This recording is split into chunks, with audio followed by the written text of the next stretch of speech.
Satnam, yogis and yoginis, hello and welcome back to one more part on this course on number 1. Today we will talk about the trap between number 2 and number 3 in the sequence 1, 2, 3, 4. As I mentioned the last day, we're going to go deeper into the sequence. We're going to start going much more hands-on with what does it mean to move from the 1 to the 2 to the 3 to the 4. And today we will look at it with one diagram, and let's go straight into that. Let me just put the light properly. And it's actually drawing number 4, and it's about how to get to this number 4. You can do it like a big 4 number. And the numbers are on the way there. 1, 2, 3, and 4. Now we may come back to this diagram when we get to number 4 itself, but it's already interesting from the perspective of 1, 2, 3, 4. So this is the sequence we are working on. Let's explore what happens when we are caught up in this sequence. You will remember that this applies also to the date of birth, like we have been talking about the last days. So this will be in the movement 1, 2, 3, 4. So going from the first quadrant to the second, to the third, and to the fourth. And it will be especially relevant for those people whose life sequence starts from this quadrant. If you don't know what I'm referring to about life sequence, you would have to refer to the video on the course on number 5 when we were talking about life sequences. But in general, when we are moving 1, 2, 3, 4, and anybody, no matter what your life sequence is, whenever you are moving, let's say you are starting something, you're initiating a new project. This is one of the examples I was giving on the last day. Well, then you are starting from here, from the 1. And as soon as you move into the investment, about the energy, the emotions, the attachment, the time that we are using in, thinking about the project or starting to make some plans, we are already into 2 and 2, 3. So let's explore how this happens. And one of the very interesting things is that the very beginning, the very origin of things, it's very often forgotten or disappears, or simply we don't even know where it started. So we have an idea of doing a project, but where did that idea originate? How did we get that seed that is wanting to become a tree? Was it something that somebody told you? Was it something that started many years ago? Or when is the actual start? When does it actually happen? And it makes sense that we don't know where the 1 is, because if you remember, number 1 is the seed of the tree, which means that it's under the earth. Now, the things that are under the earth, they are hidden. We don't know what is down there. So we cannot really see that seed. And that's very often the case. You start a project, you're already investing energy and time and effort, and you are investing money. And then where did it all start? How did you start to embark into this project? Satnam, Isabel, hello, welcome. Good to see you here. Welcome. So the 1 is often, I'm not going to say it's not present. I'm going to say we are not aware of it. We are not conscious of it. And number 1 is the unconscious. So it's the deepest layer of the consciousness, which means we are not aware of what it is. And that's why when we go to number 1 and we consider some of the things that are number 1, let me go back to this diagram, which will help as well. Remember, number 1 was the soul. Was the soul. So where is the soul really? What is our soul really? We don't really know where is the soul. We cannot touch it. We cannot hold it. We cannot pinpoint and say, yes, here is my soul. My soul is here and not here, right? How can you do that, right? I mean, if we had to place somewhere, we would say, oh, it's in our hearts. But do you really feel the soul in your heart? So it is very hard to tell. And in the same way, when you look at a tree, you say, well, what is the soul of the tree? Or let's say, what is the seed of the tree? Well, the original seed of the tree is gone. The moment that it opened to start sprouting and producing the roots and producing the branches and the leaves and all that, the seed disappeared. So, I mean, we never even saw it because it was underground. And now it opened and, these majestic trees coming up, but we don't know where the original tree is. in a way, you could say, well, the seed is everywhere in the tree. It's in the branches. The seed is in the leaves. The seed is in the flowers. But yeah, that original seed is hard to say. So in the same way, when we are in any event, any project, anything that we start in life, this one thing very often is hidden. Or sometimes we think that we know where it started, but it actually comes from much earlier. So we depart from this one and we find ourselves within the 2 and the 3. So number 2 is energy, it's time, is the flow of time, the process, the investment, how much effort do we want to put, how much money do we want to put into the project, how much time of our lives we want to invest into it. That's number 2. And by the more we invest, the more attached we get to that project. And you could say in a certain way that our soul has been invested into that. So let's say, for example, that you start studying a degree and then you spend 2 years. And by the second year, let's say you study mathematics, for example. And then on the second year, you realize that you don't really enjoy learning mathematics. And whatever you thought it was, it's far from what you were expecting it. Remember, expectations being like number 7. And so now you find yourself going through the motions, you started it, so now you carry on and you're starting you keep on studying and you keep investing time and energy and effort and money. And you don't even remember when you started to want to become a mathematician. You don't even remember when did it originate. At some point you realize you like numbers, but liking is the 3 and the 7, the 1 and the 9, the origin. You don't know where it comes from, but you are deep in it, deep into the investment, and now you spend maybe 2 years of your life doing it. And then you are like, well, what do I do now? Should I stop? Because maybe this is not what I thought it would be. And you feel like if you stopped, you would lose a part of your soul in a way. Maybe it's a little bit dramatic the way I say it, but you know what? 2 is drama. So let's be dramatic, right? You feel like we only have one life. Well, that's from the local perspective of this lifetime. Yeah, we don't see cosmically of our soul incarnating in many lifetimes, but from this lifetime, we have this lifetime, and we have a limited amount of years, and we invested 2 years into this degree. Now what do we do? Right? So it's like you invested part of your soul into creating that, into that thing that you are doing. And so naturally, all this investment, it creates a certain attachment. And you may question, 3 and 7 is questioning. So why am I doing this?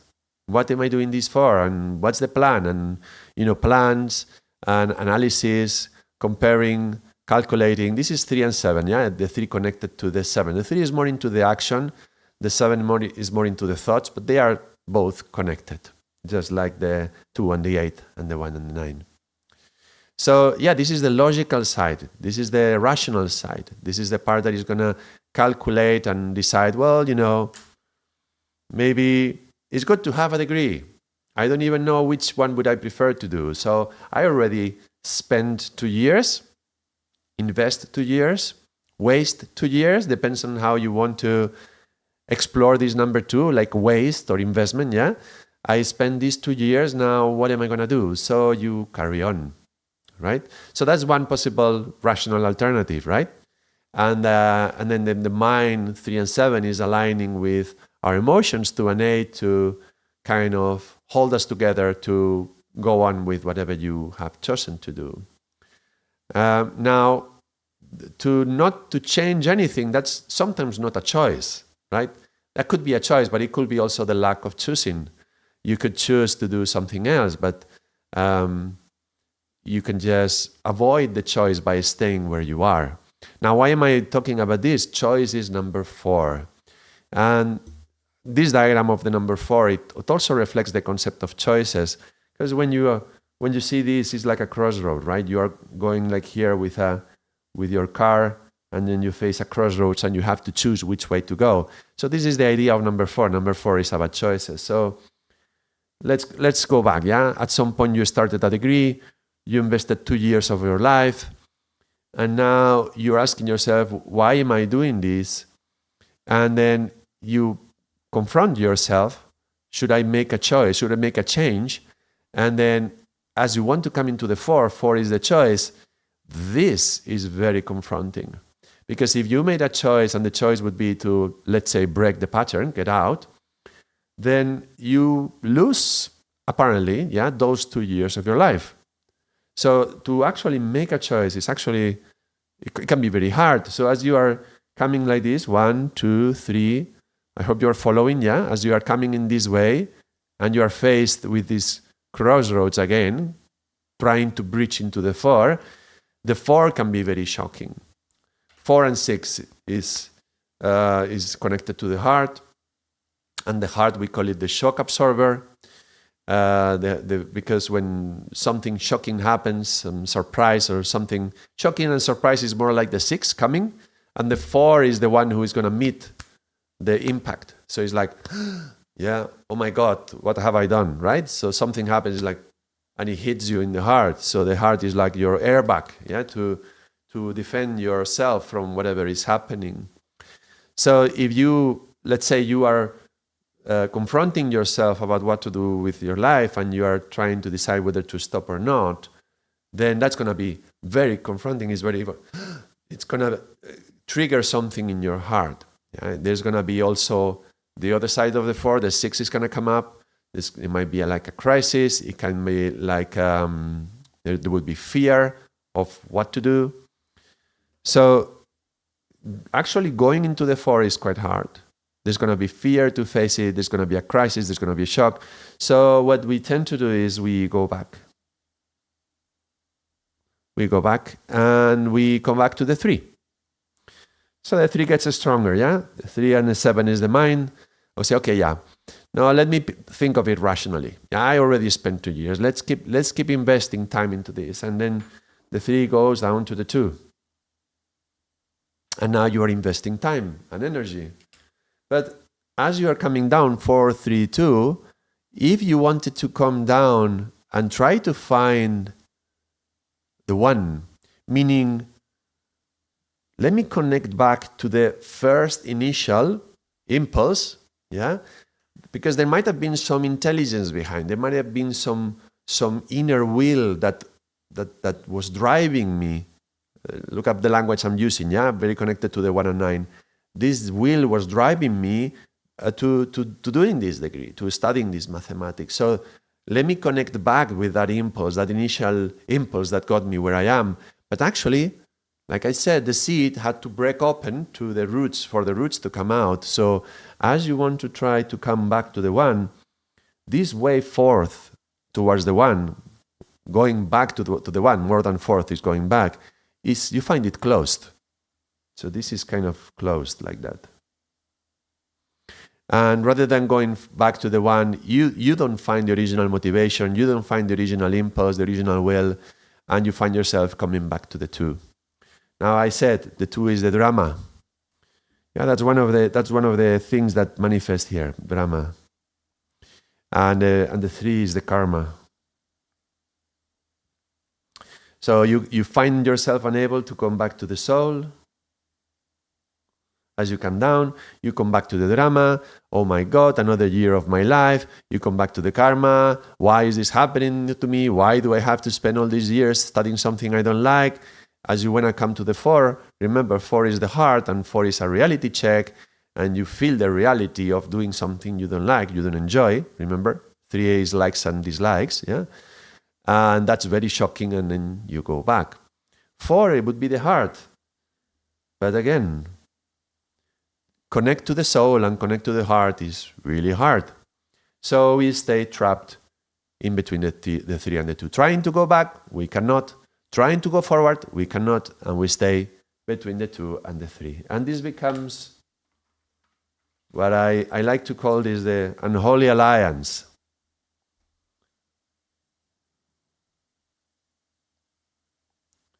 Unholy alliance between the 3 and the 2.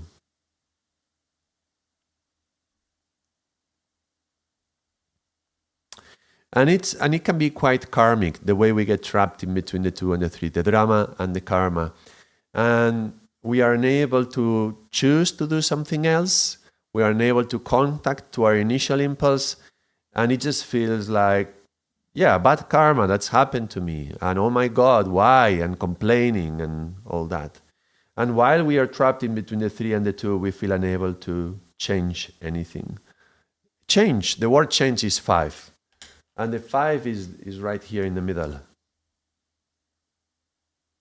But being unable to cross towards the 1 or crossing to the 4 means we are unable to change anything.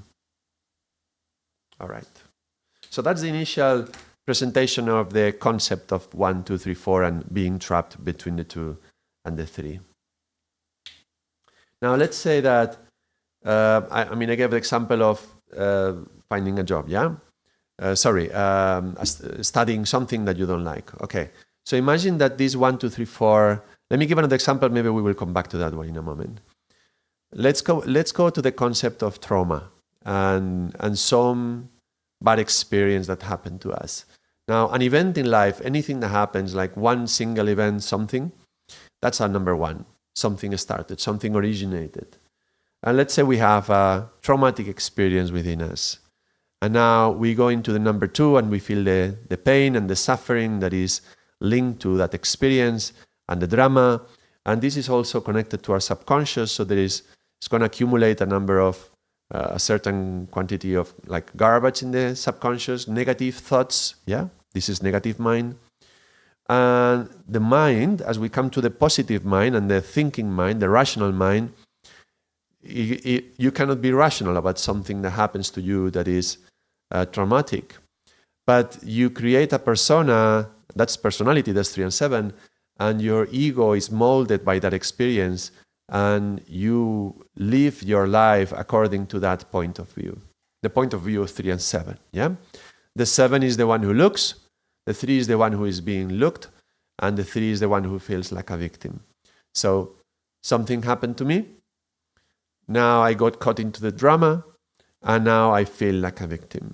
And as the moment that you get caught up into the victim, and particularly if it was something traumatic and it got stuck, because it could be just a bad experience and you let it go, but if you don't and it gets stuck, then you are caught in this 3 too, but in a way that is your own subconscious, your own emotions and your own drama, yeah, the attachment to those emotions are conditioning how you see the world, how do you see yourself in the world, how do you think others see you in the world, and the self-value and the self-worth and everything around these 3. This is the ego self. So maybe you feel little, you feel that you don't deserve things, you are not worth it, you deserve to be punished, or any sort of mind game that you wish. We explored mind games in a lot of detail in some videos in the course of number 7. Remember that 7 and 3 are connected together. So here is the 3, the victim, even the victim of your own mind games. So let's say you are trapped between these 2 and these 3. Being it from, for example, a traumatic event, or being it because you are trapped in a degree that you don't like to study, or in any kind of event in life, yeah, any kind of issue in life where you get caught up between the drama and the karma. Well, all right, we want to get out from here. Now, we may remember something that we talked about in the course on number 7 here, that we mentioned about the 7 steps to heaven and 7 steps to hell. If not, there's one video or 2 on that, very interesting concept of being trapped in hell, yeah, being like in hell in your own life. Not like going to some metaphorical hell, but feeling like being in hell. And we identified that there is one ingredient that changes our perspective and our perception and actually our experience of life from being in hell towards being in the pursuit of that true happiness. Yeah? Heaven. Yeah, these 7 steps to heaven. That's like happiness. And the one thing we had to do to turn around, it was commitment. You may remember that. Commitment is the first step towards happiness. Well, commitment is number 4. And when you are trapped in between these 2 and the 3, that's exactly the problem, yeah? How do I connect with my 4? How do I connect with the commitment? Because when you are trapped, you are studying 1 more year in the degree, if you were committed to it, you could do it without the drama. You could do it without the feeling like garbage, and just like the mouse on the wheel, just caught in the karma, in the wheel of karma. You remember the hamster? Yeah, the hamster is here with the big ears. I don't know. Why did I start drawing a hamster? Oh my God. Okay, so this is the hamster wheel, and you are just caught in here, yeah? The wheel of karma. So you are trapped in here, yeah? Going around and around, yeah? This is going like that. Why am I in this hamster wheel? And if you felt committed, if you managed to contact your heart and say, well, let me check what my heart says, a number of things could happen. The number 4 and the heart is about making a choice.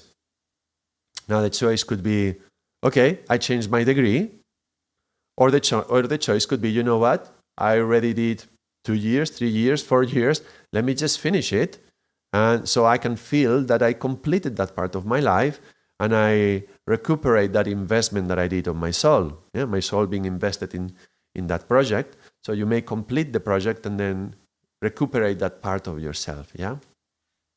As I'm speaking, I'm touching on something very personal. Yeah. When I was in my 4th year doing a PhD in engineering, in computer science, actually microelectronics, I wasn't at a point that nothing was working, the hardware was not working, the software wasn't working, and my PhD wasn't, I felt like it was going nowhere. And in any way, I had already been drawn towards the light side of yoga, if you wish.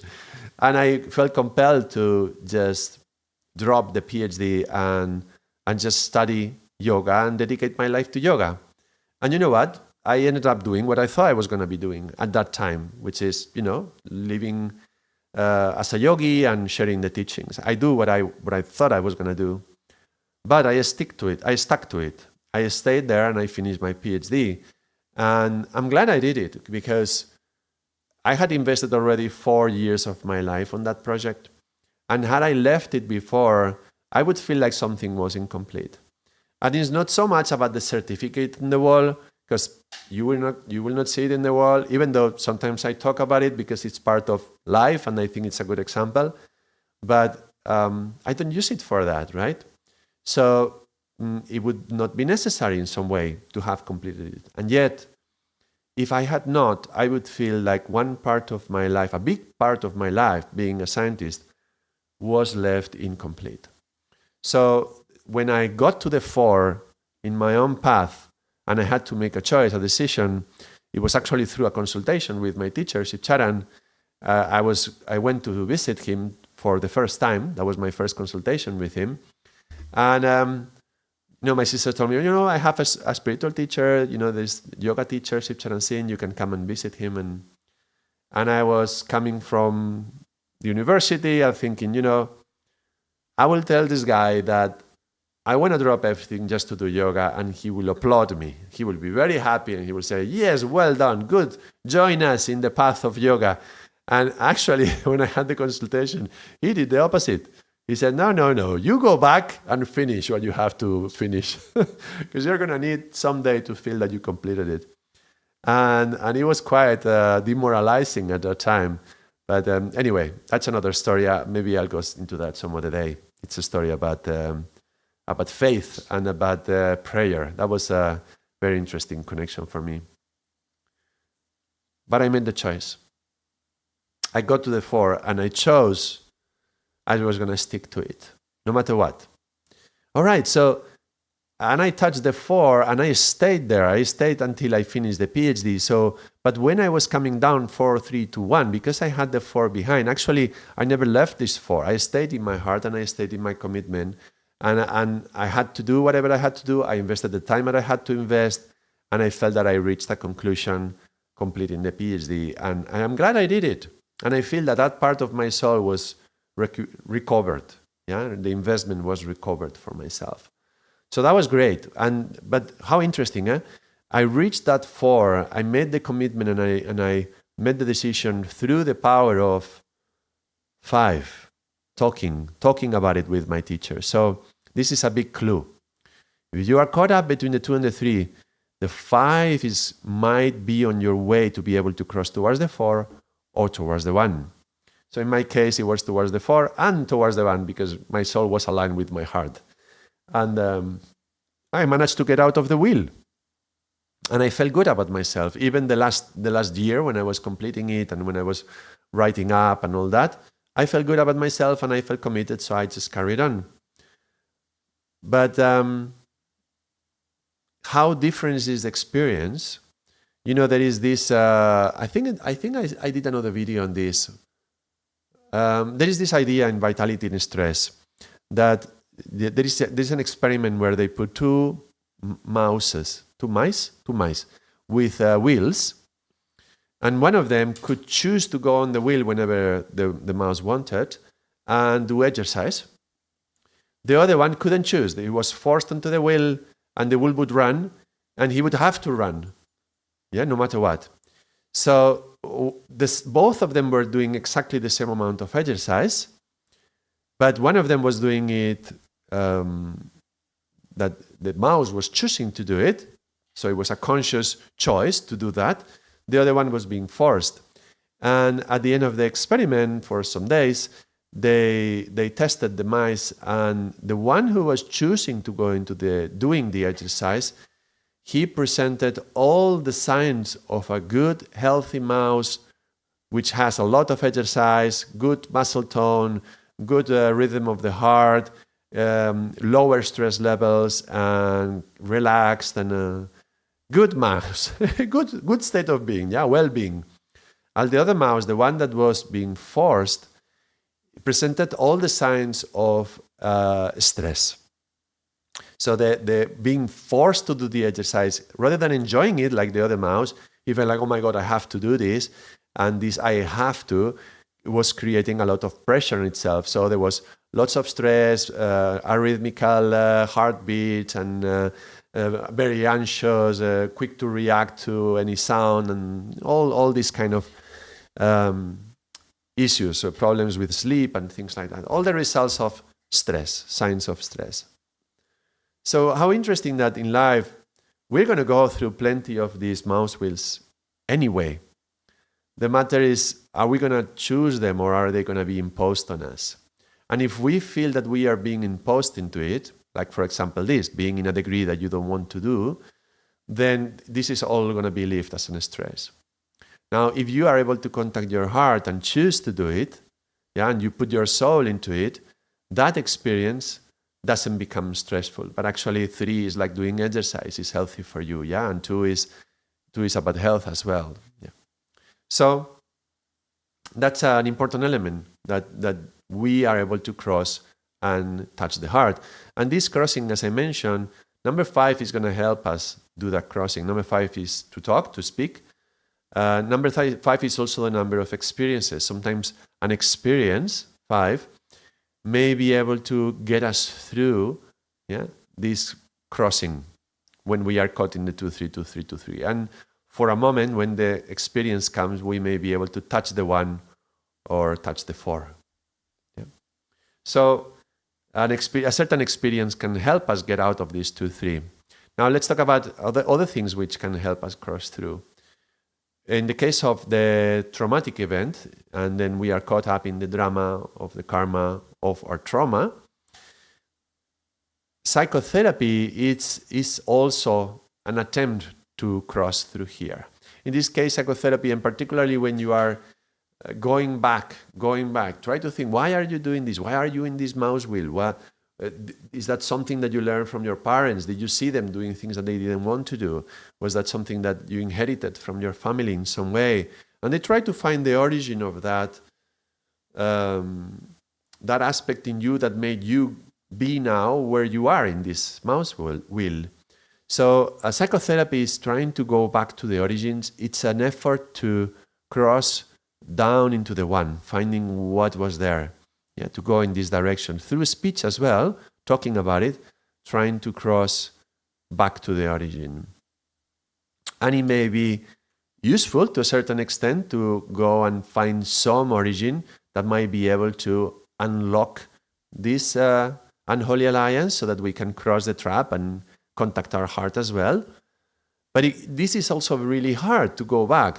And some people who have gone through psychotherapy, they may experience that they may spend many, many years in psychotherapy. They can do regress back and back and back on, yeah, this started because, when I was 10 years old, blah, blah, blah. And then you realize, no, actually it started when I was 8 years old. And then, no, it was actually when I was 6 years old. And it was my mom, my dad. And you can always go farther back. Actually, there is even some therapies where they're going to take you into past lives. And that's a big place to get yourself into, because who knows what you can find and who knows how far you can go. And what you're going to find in there, and how much of that is real and how much is that a projection from your mind. Just to go back, and back, how is that serving you into moving forward? So to a certain degree, to a certain extent, it may be helpful, but it can be also easy to get lost into the mud, where all the roots are going down. Yeah, 2 is roots, and this is the earth. So how deep into the mud you want to go? This is like trying to remove a tree from your land, and you grab one of the roots and you pull from it, right? Trying to find the original seed, and the root keeps expanding and expanding and dividing and dividing and dividing, and it just seems infinite. Yeah, this is the 2 and the 8. And you never find the end. You never get to the origin of the original seed, and you never find the end of the roots. And it's really hard to remove the tree. Sometimes you have to cut the tree. Cutting the tree, that's the sword. By the way, that's 4 and 6. So when you cannot uproot the tree going to the 1, sometimes you have to take the other path. 3, 4, get the sword and cut it out. So some things in our experience, particularly some trauma or some things that happen to us, is not worth revisiting. And there's no benefit in reliving that experience. Remember, 5 is experience, and 5 can get us through this, but 5 is also a mirror. So it can actually, let me get it again. This little line can be a mirror and project the image back. So you're back into the drama, and it amplifies, and this 2 becomes the 8. Yeah, like you're trapped completely in there. Yeah, the 3 is caught to the 7, the mind, revisiting all those mind games, yeah, and the 8, and you see no end to it. Yeah, this is the end, the 9, and this is the 6. So this 5 can be like a mirror, or it can be something that unlocks the knot through the experience, and then you get to the other side. But that's the thing. Sometimes just to go back, it doesn't help. Sometimes you just have to cut it. That will be going towards the 4. And decide, I'm not going to live in that way anymore. I'm not going to be feeding that victim personality, and I'm just going to move on in my life. Move on. Move on where? Well, towards my destiny, right? And that is the 4 and the 6, yeah? Towards the 6, the 4 and the 6, yeah? So you are, at some point, you may need to cut through the drama and the karma and just choose to move towards the destiny. So that's another perceptive, another way of facing it. Yeah? To just cut through it. Don't try to dig a hole and find the roots, but actually just cut through it. So there is psychotherapy, and going back in your life would be going down like this. A different kind of therapy in which you are being oriented towards the future, and this could be like spoken therapy, like in psychology. This would be like going forward. I would say that in Karam Kriya we explore both. Yeah, when you enter into a consultation, Karam Kriya consultation, we explore both sides. Should we sometimes touch what was the origin of this, the original seed and the soul and the diamond that is behind all the situation, all the drama, and sometimes we just have to move on towards the destiny. So we use the voice and the speech to be a bridge. Yeah, bridge is also number 5, to be able to cross through and get in contact with the heart and the soul. There is another way.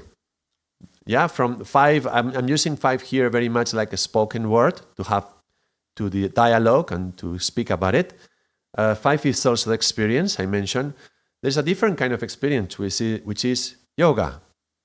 So when we are doing yoga, and particularly if you are breathing, you're going to be calling on the heart.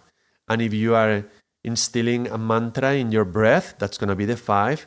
And if you are tuning into your soul through the mantra, you're going to calling on the 1. So you see where we're bringing the heart, we're bringing the 5, and we're bringing the 1. We are activating all these 3 while being here, and it is going to help us cross over. So maybe we are in the 2 and the 3. So we find something to do with the energy and what form should it take. And this form may be physical, even like asanas. And we can be doing an asana. And the asana moves the body in a way that if the trauma in some way got recorded, this is the drama, and it gets recorded into some part of yourself, even physically, in your cellular level, there is a memory of that traumatic thing. When you start moving it and putting energy into the exercise, that would be the 2 and the 3, but in a healthy way, this would be in a dharmic way. So you put that asana and you are putting tension into that zone which has recorded the memory. By putting tension is 2, you put energy into it, that's 2, and you are stressing it a little bit, and that's the 2, and you are moving in the exercise, that's the 3, and you are breathing strongly, and maybe a breath of fire, which could be the 3, and then by doing all that, suddenly you may have an experience of that part of you that had been blocked. And so 4 was blocked, and this was cut, but now you're having an experience. And you are contacting, touch is 4 and 6, contacting that part that was asleep. So it could be, you don't need to speak about it. You don't need to do psychotherapy sometimes. You can just be doing some yoga posture and suddenly feel there is some liberation. That's the 4 and the 6, freedom of that thing that you were carrying behind. And you may, you are letting go of that issue and therefore maybe releasing that karma as well.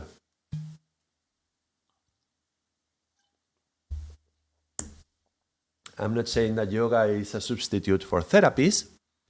I'm saying that yoga can give you an experience and it can do just what therapies can also do.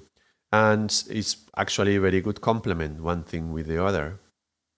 But yoga can have that potential. You are breathing strongly, you are chanting the mantra, and you are contacting your soul, and maybe you are bowing to the ground, and after all the exercises you lay in corpse pose, and that's like going to the 1 and the 9, like contacting your soul after death. It's actually, 8 is death, and then 9 is the spirit. So it's like going deep into here.